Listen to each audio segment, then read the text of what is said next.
Bismillah. Assalamualaikum warahmatullahi wabarakatuh. Alhamdulillah wassalatu wassalamu ala Rasulillah wa ala alihi wa ashabihi wa man wala. Wala haula wala quwwata illa billah, amma ba'd. Jamaah rahimani wa rahmatullah. Kita bersyukur kepada Allah Subhanahu wa taala di kesempatan malam Jumat kali ini, ya. Allah Subhanahu wa taala memberikan kesempatan untuk kita bisa bertemu setelah libur panjang 2 minggu ya qadarullah gitu ya. Minggu lalu tuh juga saya sudah berangkat, Pak. Sampai ke Daung tuh masih gerimis-gerimis ya, hujan tapi nggak terlalu lebat. Sudah bergerak ke Pleret, ya sampai menuju Pleret, dekat Pleret itu besar hujannya. Ya, alhamdulillah ternyata mati lampu katanya. Ya, alhamdulillah. Jadi balik lagi saya ada hikmahnya. Ya, alhamdulillah. Ya, di kesempatan hari ini alhamdulillah kita diberikan kesempatan oleh Allah untuk bisa kembali bertatap muka, ya, saling menasehati, saling berbagi ilmu, apalagi yang masih berkaitan tentang masalah akidah, ya, dalam kitab Al-Irsyad ila Shahih I'tiqad, ya, petunjuk kepada keyakinan yang benar, ya. Yang kita harapkan setelah belajar dari ini tentu keyakinan kita terhadap apa yang telah dibahas itu menjadi benar. Jamaah rahmatullah, menyegarkan dari apa yang telah kita pernah bahas, masih berkaitan tentang masalah ruh, ya. Bab atasnya tentang fitnah kubur, ya. Lebih jauhnya lagi tentang kitab keimanan terhadap hari akhir, ya. Kita telah bahas begitu banyak, awal dari ketika tanda-tanda kiamat, terus sampai kepada kematian dan seterusnya. Nah, kemudian disebutkan oleh beliau bahwasannya antara ruh dengan badan itu ada sekitar 5 keterikatan antara badan dan ruh. Yang pertama adalah bagaimana ruh ini terikat ketika masih di janin, ya, masih di janin. Dan ini juga berbeda dengan kondisi manusia normalnya ketika di luar janin, ya. Antara ruh dan badan yang dimana kondisinya di dalam janin, yang Allah Subhanahu wa taala menyebutkan bahwasanya janin ini adalah tempat ghaib yang hanya Allah Subhanahu wa taala yang mengetahuinya, ya. Kalau dipikir-pikir, bagaimana bisa janin itu bisa manusia itu bisa hidup di dalam janin manusia, di dalam perut manusia. Kehidupan ruhnya, ya, kemudian kehidupan badannya dan sebagainya itu memiliki kekhususan sendiri yang berbeda dengan kondisi normalnya. Kemudian yang kedua, ta'aluquha bihi ba'da, yaitu keterikatan antara ruh dengan badan setelah keluar menuju wajhil ard, ketika keluar ke dunia. Setelah dilahirkan, nah, ruh dan badan punya kondisi lagi yang berbeda dengan kondisi ketika di alam janin, di alam rahim, ya. Kemudian yang ketiga, ta'aluqu bihi fi halin naum. Begitu juga ketika tidur. Yang pernah kita sebutkan bahwasanya tidur itu seperti kematian yang kecil, ya, yang bisa jadi Allah Subhanahu wa taala tidak mengembalikan ruhnya. Artinya hubungan antara ruh dengan jasad ketika tidur itu pun khusus ketika waktu tidur itu. Berbeda dengan ketika seorang bangun, ya. Dia disebutkan oleh di dalam hadis, dia dipisah, ya, diambil oleh Allah Subhanahu wa taala. Tapi bagaimana mengambilnya itu rahasia Allah Subhanahu wa taala. Yang berikutnya adalah hubungan ruh dengan badan di alam barzakh, ya, di alam barzakh. Ya, ini terpisah, ya. Hanya fa innaha lam tufariqa firaqan kulliyan, tapi tidak terpisah secara kulli, tidak terpisah secara sempurna. Bihaitsu la yabghalaha ilaihi iltifat faqad dallat ahadits ala raddaha ila ila. Ya, kita tahu bahwasanya telah kita jelaskan sebelumnya bahwasanya ruh itu sempat dipisahkan dari badannya, ya. Ada yang bilang kalau ruhnya orang mukmin kan diangkat ke langit, ya. Kemudian dikembalikan lagi ketika badan itu masuk ke dalam liang lahat, ya. kuburan. Kemudian datang malaikat bertanya kepadanya, kemudian dia mendapatkan nikmat atau dapat adab ya. Perbedaan juga seperti itu. Jadi kondisinya ruh dan badan ada gitu ya. Di dalam kuburan atau dimanapun ketika seorang meninggal, ruh sama badan, ruhnya itu ada di dalam badan. Tapi berbeda kondisinya ketika kondisinya berbeda dengan kondisi ketika seorang di luar belum meninggal gitu. Paham ya? Jadi kan dari ketika janin, ruh sama badan sudah ada. Ketika di 4 bulan tuh ya, 4 bulan kan sudah ada di ruh ditiupkan. Tapi kondisinya berbeda dengan manusia ketika sudah keluar dari rahim. Itu kondisi kedua. Kondisi ketiga ketika dia tidur. Seseorang tidur, antara ruh dengan badan juga punya kondisi yang berbeda ya. Sama ada ruhnya, ada badannya, tapi kondisinya berbeda. Dalam hadis-hadis disebutkan Allah yang mengambil jiwa-jiwa ketika manusia itu tidur. Tapi bagaimananya ya, itu berbeda dengan kondisi ketika seorang tidak tidur. Ketika seorang meninggal di alam barzakh juga berbeda. Di dalam kubur juga jasadnya ada, ruhnya ada ya kan? Ya. Tapi apakah sama seperti ketika orang di luar kuburan? Berbeda. Makanya agak aneh, sempat ada kisah katanya penggali kubur wali gitu ya. Pas digali, walinya lagi duduk. Katanya gitu ya. Lagi duduk zikir katanya. Ngapain ini? Nah, ini melawan istilahnya bertentangan dengan hadis-hadis yang ada. Bahwasanya kondisi alam barzakh ya, itu ada jasadnya, ada ruhnya, tapi berbeda. Ya. Hubungan antara ruh dengan badan itu sudah berbeda dengan ketika seseorang masih hidup di luar sana, di atas muka bumi ya. Kemudian kondisi yang berikutnya adalah ketika dibangkitkan ya. Ketika dibangkitkan oleh Allah Subhanahu wa taala, Allah bangkitkan jasad dan dikembalikan juga ruhnya ya kan. Apakah sama dengan alam barzakh? Tentu berbeda. Apakah sama dengan ketika di dunia? Tentu berbeda. Ada yang Allah Subhanahu wa taala bangkitkan dalam keadaan buta gitu. Padahal dulunya dia melihat seperti itu. Dan lain sebagainya. Ya. Ini menunjukkan bahwasannya ada perbedaan ya. Wa huwa akmal ta'aluka bil badan. Tapi di akhirat kelak ketika dibangkitkan oleh Allah Subhanahu wa taala, inilah keterikatan antara ruh dengan badan yang sempurna. Ya. Berbeda dengan kondisi ketika di dunia, ketika janin, ketika hidup biasa, ketika tidur, ketika alam barzakh. Maka yang paling sempurna hubungan antara ruh dengan badan itu ketika dia sudah dibangkitkan oleh Allah Subhanahu wa taala di yaumul ba'ts ya, di hari pembangkitan ya. Nah, jamaahullah, dilanjutkan tentang azab kubur dan nikmat. Setelah kita tahu bahwasannya ruh dan badan itu punya hubungan ya, keterkaitan, tapi berbeda-beda sesuai waktunya. Waktu di janin, waktu dia dilahirkan, kemudian ketika tidur, ketika di alam barzakh, dan ketika dibangkit. Nah, kita bahas tentang ketika statusnya ya, ruh dan badan itu dalam kuburan. Madhab salaf al-ummah wa a'immataha madhab salaf al-ummah wa a'immatiha annal maita idza mata yakunu fi na'imin aw adab.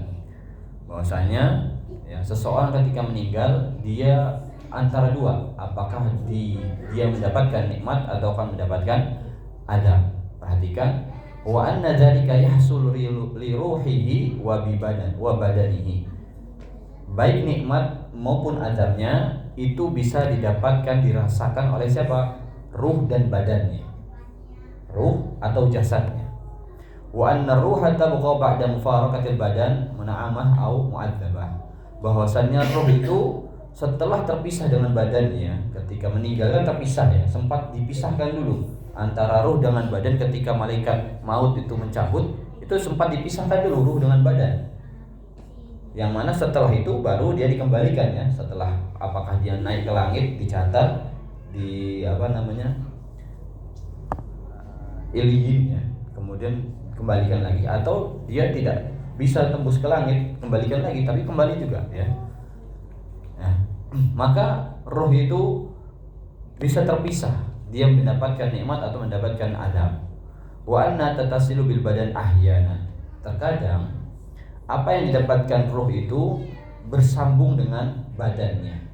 Jadi kalau rohnya diazab, badannya juga merasakan ahyanan terkadang, ya. Atau mendapatkan nikmat juga sama. Wa yahsul lahu ma'aha na'im atau bisa jadi dia mendapatkan bersamaan gitu ya. Ruh dengan badan sama-sama mendapatkan nikmat, atau ruh dan badan mendapatkan azab. Fa ahlu sunnah wal jamaah yattafiquna ala anna an-nafsa tun'am wa tu'adzab munfaridah 'anil badan. Maka ahlu sunnah wal jamaah mereka bersepakat bahwasannya jiwa itu diberikan nikmat dan diazab, satu, munfaridah 'anil badan, terpisah dari badannya. Wa tun'am wa tu'adzab muttasilah bil badan. Kedua, dia diberikan nikmat dan diazab nyambung. Artinya apa yang dirasakan oleh ruh dirasakan juga oleh badannya. Wal badadu muttasil biha, dan begitu juga badannya bersambung dengan jiwa tersebut. Fayakunu na'imul adzab 'alaihima fi hadhil halain mustama'in. Artinya sama-sama merasakannya. Ada yang ruhnya mendapatkan nikmat dan jasadnya pun merasakan nikmat tersebut. Kita tahu ada jasad-jasad yang tidak dimakan oleh bumi, yang tidak dihancurkan oleh bumi. Allah Subhanahu wa taala mengharamkan jasad-jasad orang dan lain sebagainya. Ada yang Allah Subhanahu wa taala selamatkan jasad, termasuk Firaun. Ya walaupun tidak dipendam di bumi ya, tapi adalah bentuk bagaimana Allah Subhanahu wa taala menyelamatkan. Apakah dia mendapatkan nikmat? Bukan. Tentu itu adalah azab, ya. Tapi apa yang dirasakan nikmat oleh ruhnya bisa dirasakan juga oleh badannya. Kalau kita gambarkan kemarin seseorang mukmin ketika meninggal terus dia bisa menjawab pertanyaan malaikat, apa yang dia lihat?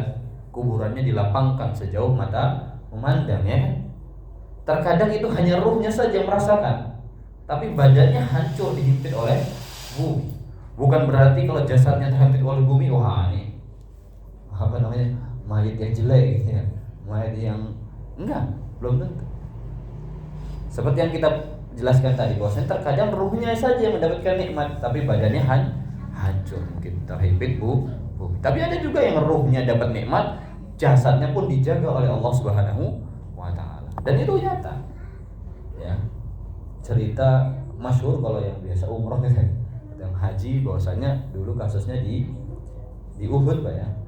Ya, ketika itu banjir sehingga tanah itu air itu menggerus tanah, akhirnya terlihatlah beberapa jasad dari para sahabat, ya, tampak. Artinya dari zaman dahulu sahabat itu jasadnya masih terpelihara oleh Allah Subhanahu wa taala. Mereka mendapatkan nikmat, jelas ruhnya mendapatkan nikmat, kita yakin. Tapi ternyata Allah Subhanahu wa taala pun menyelamatkan jasadnya. Jasadnya mendapatkan nikmat. Seperti itu. Fa yakunu na'im wal adab 'alaihima fi hadhihi al-musamma kama yakunu dzalika 'ala ruh munfaridah 'anil badan. Begitu juga bisa jadi ruh hanya sendiri saja terpisah dengan badan. Wa hal yakunu na'im wal adab 'ala badan biduni ruh. Nah, pertanyaannya, mungkinkah nikmat dan adab itu kepada badan tanpa ruh? Jadi badannya saja dapat nikmat dan adab tapi ruhnya tidak. Hadza fi qaulain masyhurain li ahli hadis wa sunnah wa ahli kalam. Di sini nanti ada dua pendapat yang masyhur tapi kayaknya tidak disebutkan, ya, tentang hal tersebut. Jika badannya diselamatkan, apakah ruhnya pasti selamat? Nah, gitu ya. Karena kalau kita bandingkan dengan Firaun, badannya selamat, tapi ya kita yakini ruhnya tentu dapat azab, gitu kan? Seperti itu. Artinya belum tentu, gitu ya. Badan yang selamat, ruhnya selamat, belum tentu. Tapi bisa jadi kalau orang yang soleh, ya, wali misalkan, ya, memang wali yang beneran, ya, wali Allah, ya, atau para syuhada, para nabi dan lain sebagainya, Allah selamatkan jasadnya dan kita yakini ruhnya pun mendapatkan nikmat. Kemudian disebutkan oleh beliau, oleh penulis di sini, adillah adabil qabri wa an-na'imihi minal Qur'anil Karim. Dalil-dalil yang menunjukkan tentang adanya azab kubur dan nikmatnya dari Al-Qur'an. pertama dari dalam surat Al-An'am disebutkan walau tara idzal zalimuna fi ghamaratil maut wal malaikatu basitu aydihim akhriju anfusakum al-yawma tujzauna 'adzabal hun bima kuntum taquluna 'ala Allahi ghairal haqq wa kuntum an ayatihi tastakbirun. Allah Subhanahu wa taala berfirman, seandainya kamu melihat orang-orang yang zalim ketika berada di ambang kematiannya, para malaikat pun mengulur tangannya sambil berkata, bebaskanlah nyawa kalian, keluarkanlah. Pada hari ini kalian akan dibalas dengan azab yang menghinakan disebabkan apa yang dahulu kalian katakan terhadap Allah selain dari kebenaran dan dari kesombongan kalian terhadap ayat-ayatnya. Dan ini, perkataan ini disampaikan ketika kematian ya. Ketika orang mati berarti belum tentu kan langsung neraka ya. Kalian ketika mereka mati disampaikan kepada mereka, hari ini kalian mendapatkan azab. Berarti yang dipahami adalah hari itu adalah maksudnya masuk ketika mereka masuk ke dalam alam barzakh ya, alam kubur, mereka mendapatkan azab ya.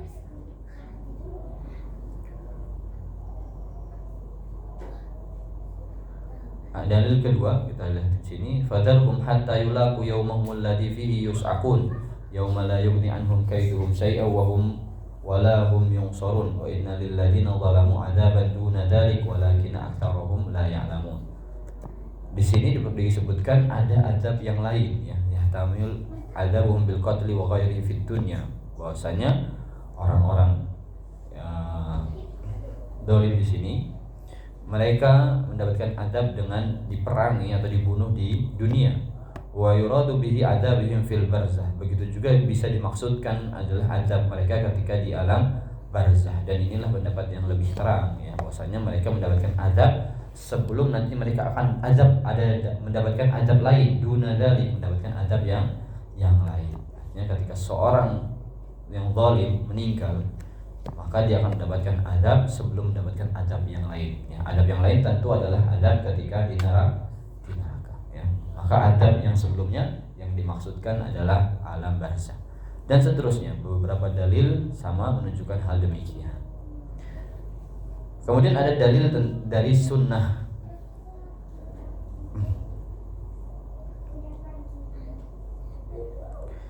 Yang pertama yang disebutkan dari Sahihain, riwayat dari Ibnu Abbas, anna Nabi sallallahu alaihi wasallam mara bi qabrain. Ini yang biasa kita dengar ya.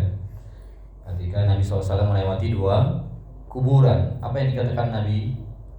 Bahwasanya dua orang di kuburan ini sedang diazab ya, mereka dua-duanya diazab. Wa ma yu'adziban fi kabir, mereka tidaklah diazab pada dosa besar. Yang pertama, fa kana la yastabri'u minal baul, ya orang yang tidak selamat dari air kencingnya ya. Artinya dia bermudah-mudahan dalam masalah buang air kecil, mungkin cipratannya atau tidak bersih ketika ceboknya ya. Makanya perlu diperhatikan sama Allah. Masalah pipis mungkin karena seringkali kita meremehkan ya, pipis ini kecil, kalau mungkin maaf kalau BAB ya karena bau dan sebagainya kita perhatikan kebersihannya gitu ya. Tapi kalau baul ya, seringkali kan manusia pada normalnya sembarangan ya. Ada yang di tiang listrik, ada yang di kot ya ada gitu ya. Udah cebok wis biarin lah gitu. Sedikit ini gitu. Kadang ngerasa seperti itu kan. Ya. Nah, Allah ternyata mereka tuh diazab ada waktu saat itu Nabi melihat ada dua kuburan, yang satunya diazab karena hal tersebut. Faqana la yastabri'u minal baul, mereka dia yang tidak selamat dari kencingnya. Sedangkan yang satunya yamshi bin namimah, yang dia ketika di dunia selalu apa? Namimah. Aduh. Tsumma da'a bi jaridah fashaqqan nisfain. Ketika kemudian Nabi SAW menyuruh mendatangkan pelepah kurma ya, yang kemudian dibelah menjadi dua. Kemudian Nabi SAW mengatakan la'allahu yukhaffif anhuma malam ya, sebab ini di sini yukhaffif, meringankan saja, bukan menghilangkan ya, meringankan azabnya.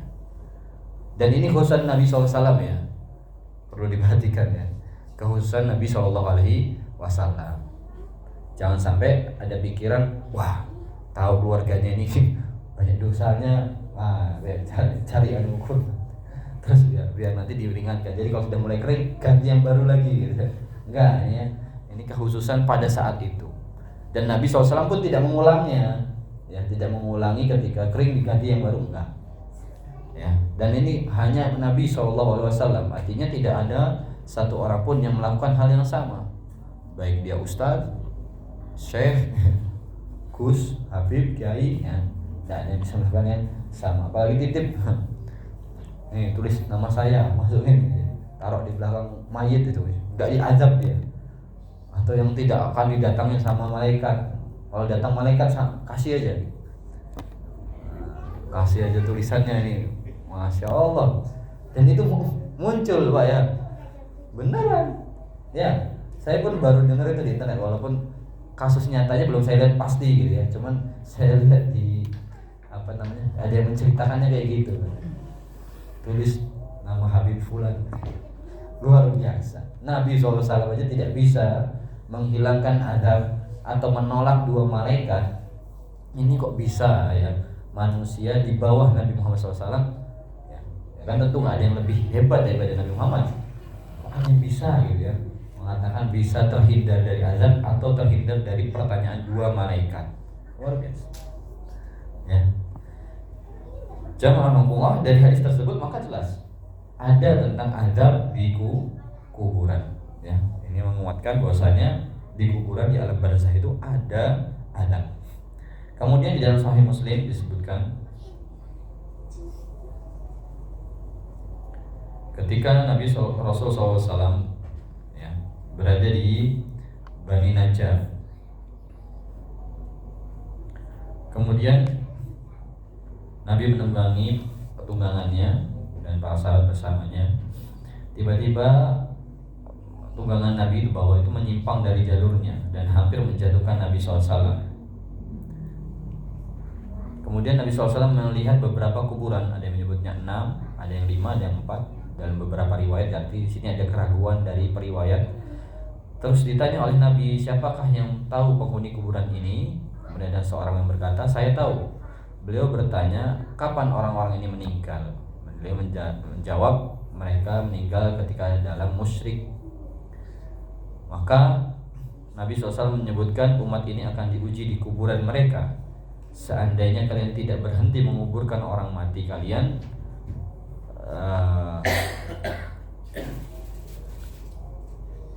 la da'autullah, sungguh aku akan berdoa kepada Allah Subhanahu wa taala agar Allah itu mendengarkan kepada kalian itu daripada azab kubur yang mana aku mendengarnya.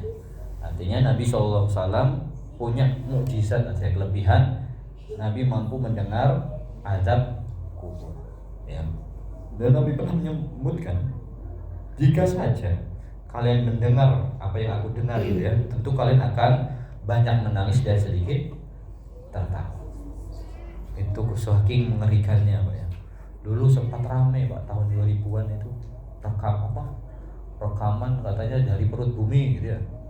Pernah tahu nggak Pak? Suara azab kata, nggak tahu itu benar apa enggak ya. Sempat viral di mana? Di anak pondok dulu saya di Al-Irsad. Jadi katanya ada penggalian ya, penggalian masuk ke dalam, terus tiba-tiba orang yang penggalian itu ya untuk apa? Mungkin pertambangan gitu ya dan sebagainya. Tiba-tiba terdengar suara. Nah, suaranya kayak ada suaranya nggak jelas, tapi samar-samar kayak ada suara orang-orang yang teriak-teriak gitu. Katanya ini mendengar suara neraka di bawah bumi dan sebagainya. Ya Allah alam. Tapi yang kita tahu bahwasanya Nabi SAW itu bisa mendengar hal tersebut. Dan tentu kalau manusia saya bisa mendengar apa yang terjadi di di kuburan, kata Nabi kan, tentu kalian akan sedikit tertawa, banyak menangis ya, dengan apa yang kalian lakukan. Ya pasti orang kebanyakan akan beriman kepada Allah Subhanahu wa taala. Ya. Oleh karena itu Allah Subhanahu wa taala sembunyikan. Tapi dalam akidah kita tahu bahwasanya binatang-binatang itu sebagian bisa mendengar apa yang terjadi di alam kubur ya, apa yang terjadi di kuburan seperti itu. Nah, dari hadis tersebut juga menunjukkan bahwasanya dengan diberitahukan bahwasanya Nabi menyebutkan adanya azab kubur ya. Orang-orang yang meninggal dalam keadaan musyrik, mereka pun diazab di alam kubur. Ya kalau kita bisa mendengar semua, insya Allah beriman semua Pak ya. Pasti takut ya istilahnya gitu ya. Tapi zaman sekarang saya kaget pun, ya termasuk di Cirebon ini, kuburan itu nempel sama rumah. Banyak ya yang di Pleret tuh ya, Mister. Itu kan Darussalam terus ke sini tuh kan pekarangan rumah pekarangan itu kuburan. Tapi ya di situ ada orang nongkrong dan lain sebagainya. Istilahnya kalaupun mereka tahu mendengar apa yang terjadi di kuburan tersebut dari nikmat dan azab, mereka pasti beribadah full itu. Ya. Tapi kan itu ujiannya, nilainya. Gitu ya. Nabi SAW pun ketika di akhir di dalam hadis memerintahkan kita di tasyahud akhir kita bertawud falyata'awwad billah min arba'. Kita bertawud kepada Allah dari 4 hal, min adzabil jahannam wa min adzabil qabri wa min fitnatil mahya wal mamat wa min fitnati masihid dajjal ya. Itu insyaallah enggak lupa Pak ya. Udah nempel sih di akhir tasyahud kita. Kemudian juga dari hadis ya, di mana Nabi SAW mendengar kaum Yahudi diazab di kuburannya dan seterusnya. Banyak dalil-dalil yang menunjukkan hal demikian. Maka dari dalil-dalil yang jelas baik dari Al-Quran maupun Sunnah, dari situ kita bisa mengatakan akidah kita bahwasanya di kuburan manusia itu diberikan nikmat dan diberikan azab.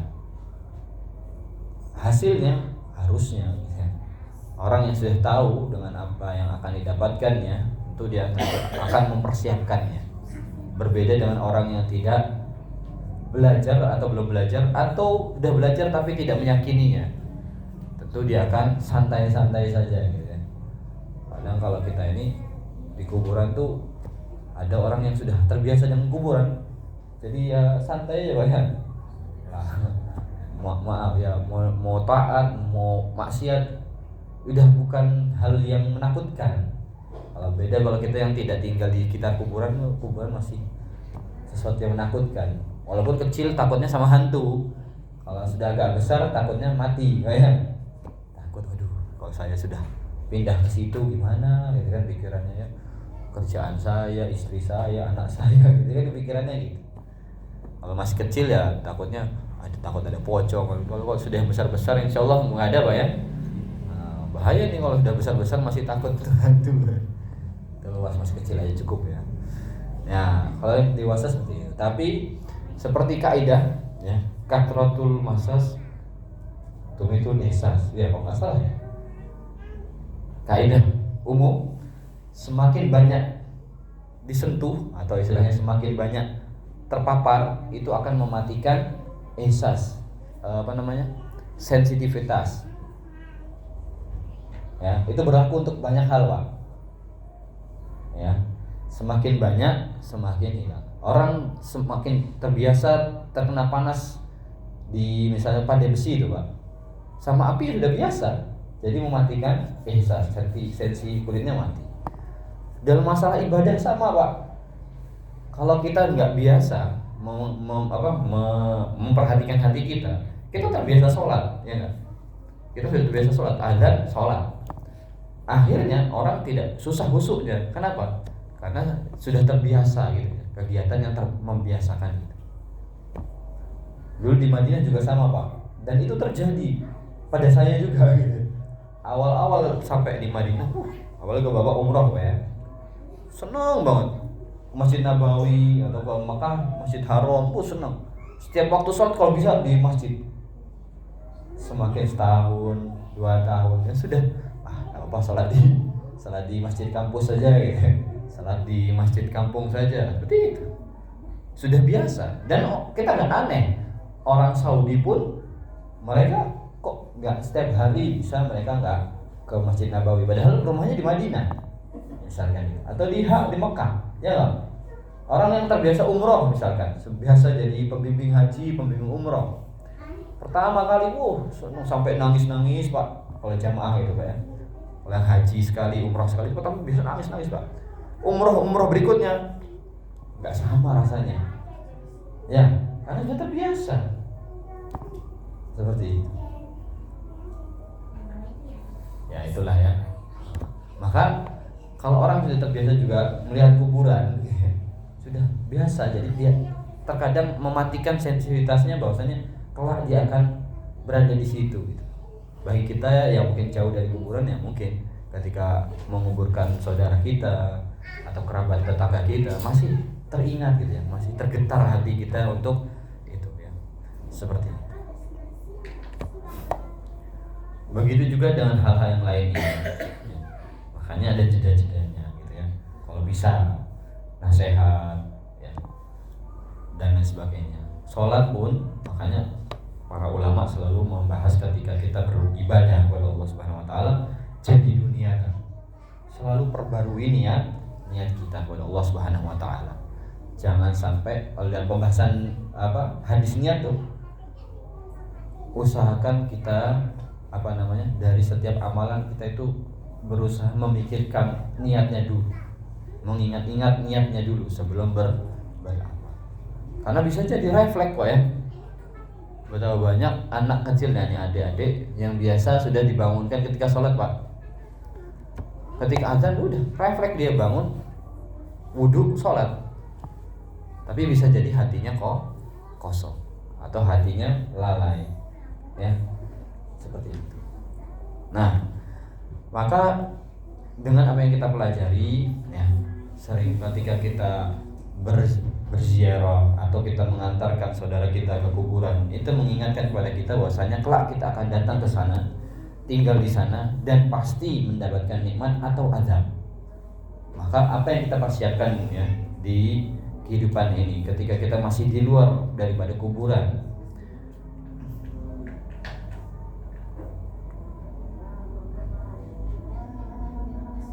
dan perlu diperhatikan di sini ada tambahan wa adzabul qabri wa su'al malakain yanaru kullaman mat.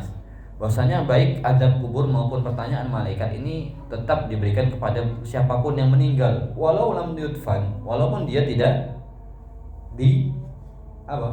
dikuburkan. Fahuwa ismu li adabil barzah wa na'imihi. Makanya disebutnya alam barzah. Jadi kalau kepikiran Pak, kalau yang mayat-mayat yang tenggelam misalkan, kan nggak dikubur, berarti malaikatnya nggak datang. Nah ya, atau misalkan meledak, misalkan ya, pakai bom, hancur lebur, istilahnya gitu. Wis nggak ada yang bisa dikumpulkan gitu ya. Jadi potongan-potongan daging yang sudah tersebar kemana-mana, tidak dikuburkan, tidak apa. Kira-kira ditanya nggak? Sama tetap, ya. Akan mereka masuk ke dalam fase alam barzah, yaitu ma bainad dunya wal akhirah. Mereka akan masuk ke dalam itu, dunia, antara dunia sekarang dan dunia akhirat kelak. Dan itulah yang disebutkan wa min waraihim barzakhun ila yaumi yub'atsun. Ya, yang di belakang mereka itu, ya, setelah kehidupan itu ada barzakh, ila itu kehidupan barzakh sampai hari kebangkitan. Contohnya di sini adalah orang yang disalib, orang yang terbakar, orang yang tenggelam, yang dimakan oleh binatang buas, ya, dimakan singa dan apa, ya, tidak tersisa, oleh burung, seperti di mana? Di Tibet, ya, ketika dia meninggal dipotong-potong terus dibagi-bagi ke burung, ya. Tentu mereka tetap mendapatkan azab atau mendapatkan nikmat, ya. Jangan sampai kepikiran, maksudnya jangan sampai kita kepikiran seperti orang kufar, supaya tidak diazab, supaya tidak tidak diazab, akhirnya apa? Dibakar aja dulu gitu kan, sampai hangus habis, tinggal abunya dibuang ke sungai, aman udah katanya. Ya enggak, salah. Ya, mungkin jasadnya sudah tidak ada, tapi ruhnya akan selalu ada. Apakah mereka bisa dibangkitkan? Tetap sebagaimanapun ya bentuknya, tidak tersisa apapun misalkan itu ya. Bahkan dibawa ke bulan misalkan gitu. Dipisahkan, satunya di planet Merkurius, gimana istilahnya, dipisahkan begitu saja. Ketika hari pembangkitan dia akan dikumpulkan lagi oleh Allah Subhanahu wa taala. Dan sebelum hari pembangkitan, Allah Subhanahu wa taala masukkan ruhnya itu ke dalam masa barzakh yang bisa diadab dan bisa juga mendapatkan nikmat. Maka apa yang bisa kita lakukan sekarang adalah mempersiapkannya. Kalau kita memang mau nikmat, ya, tentu kita persiapkan dengan ketakwaan dan amal soleh. Jika kita santai-santai, ya, menyepelekan, tentu kita tahu konsekuensinya. Dan ingat, kalau di zaman sekolah masih ada zaman remedial, Ustaz, ya. Mister, ya, saya bilang pernah ke anak-anak, kalau di dunia ini masih ada remedial kalian, KKM bisa naik kan? Kalau sudah meninggal tidak ada remedial, ya. Dan itu yang diminta oleh orang-orang kufar ketika mereka meninggal, kembalikan. Misalkan kan minta remedial, ya nggak bisa, ya. Sudah, dia mendapatkan hasil dari apa yang ia lakukan di dunia. Itu saja mungkin jamaah rahmatullah. Semoga bisa diambil manfaatnya bagi kita semua, agar kita semakin yakin tentang kehidupan kita setelah kematian. Artinya kematian bukanlah solusi ketika kita mendapatkan kesempitan, tapi kematian adalah sesuatu yang pasti kita dapatkan, baik kita kejar maupun tidak kejar, seperti halnya rizki. Dan yang perlu kita lakukan hanyalah mempersiapkan apa yang ingin kita dapatkan, ya. Itu saja. Subhanakallahumma bihamdika asyhadu an la ilaha illa anta astaghfiruka wa atubu ilaik. Fa jazakumullahu khairan wa barakallahu fikum. Assalamualaikum warahmatullahi wabarakatuh.